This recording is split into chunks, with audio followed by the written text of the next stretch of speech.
হুজাইৰ ভৱিষ্য বিদ্যা মন্দিৰৰ তত্ত্বাৱধানত আৰু হুজাই জিলা প্ৰশাসনৰ সহযোগত এই কৰ্মশালাৰ আয়োজন কেন্দ্ৰীয় চৰকাৰৰ শিক্ষা মন্ত্ৰালয়ৰ ডিজাইন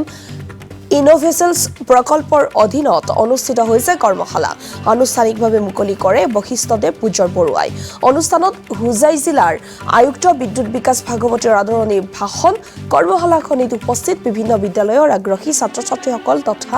অভিভাৱকসকল আমি দৃশ্যাংশ দেখুৱাইছো হুজাইত ছাত্ৰ ছাত্ৰীসকলৰ মাজত অনুষ্ঠিত হৈছে ডিজাইন কেৰিয়াৰ গাইডেন্সৰ কৰ্মশালা আৰু এই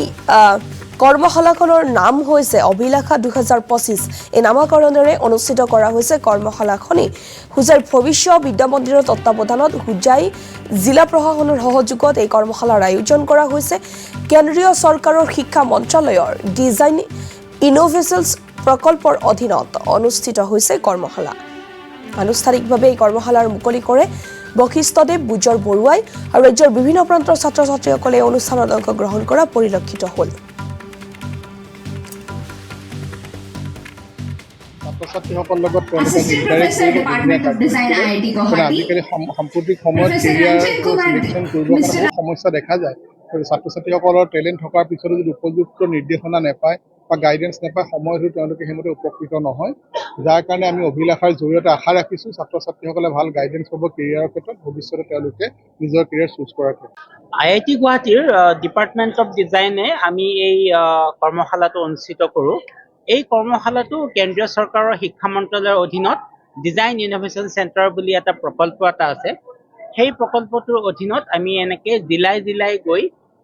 ছাত্ৰ ছাত্ৰীসকলৰ মাজত স্নাতক আৰু স্নাতকোত্তৰ পৰ্যায়ৰ ডিজাইন বিষয়ক লৈ যিখিনি পঢ়া শুনা হয় সেই পঢ়া শুনাখিনি আমি লৈ আলোচনা কৰোঁ আমাৰ লগত আমাৰ ডিজাইন ডিপাৰ্টমেণ্টৰ অধ্যাপকসকল আহে আৰু আমাৰ লগত যিখিনি ৰিচাৰ্চ স্কলাৰ আছে তেওঁলোকো আহে এই ধৰণৰ প্ৰগ্ৰাম আমি ইতিমধ্যে ধেমাজি যোৰহাটত অনুষ্ঠিত কৰিছোঁ অসমত আৰু মেঘালয়ত আমি ৰিভই জিলা আৰু ৱেষ্ট গাৰো হিলছ জিলাত আমি অনুষ্ঠিত কৰিছোঁ ভৱিষ্য বিদ্যা মন্দিৰৰ ফালৰ পৰা IIT গুৱাহাটী আৰু আমাৰ ডিষ্ট্ৰিক্ট কালেক্টৰ অফিচক আমি অশেষ ধন্যবাদ জনাইছোঁ যে আমাক এই সুযোগটো দিছে আজি ইমান ধুনীয়াকৈ এটা কাৰ্যক্ৰম আমি কৰিব পাৰিছোঁ ছাত্ৰ ছাত্ৰীসকলৰ লগত তেওঁলোকে আজি ইণ্টাৰেক্ট কৰিব দুদিনীয়া কাৰ্যসূচী লৈ কাৰণ আজিকালি সাম্প্ৰতিক সময়ত কেৰিয়াৰটো চিলেকশ্যন কৰিবৰ কাৰণে বহুত সমস্যা দেখা যায় ছাত্ৰ ছাত্ৰীসকলৰ টেলেণ্ট থকাৰ পিছতো যদি উপযুক্ত নিৰ্দেশনা নাপায় বা গাইডেন্স নাপায় সময়তো তেওঁলোকে সেইমতে উপকৃত নহয় যাৰ কাৰণে আমি অভিলাষাৰ জৰিয়তে আশা ৰাখিছোঁ ছাত্ৰ ছাত্ৰীসকলে ভাল গাইডেন্স পাব কেৰিয়াৰৰ ক্ষেত্ৰত ভৱিষ্যতে তেওঁলোকে নিজৰ কেৰিয়াৰ চুজ কৰাৰ ক্ষেত্ৰত IIT গুৱাহাটীৰ ডিপাৰ্টমেণ্ট অফ ডিজাইনে আমি এই কৰ্মশালাটো অনুষ্ঠিত কৰোঁ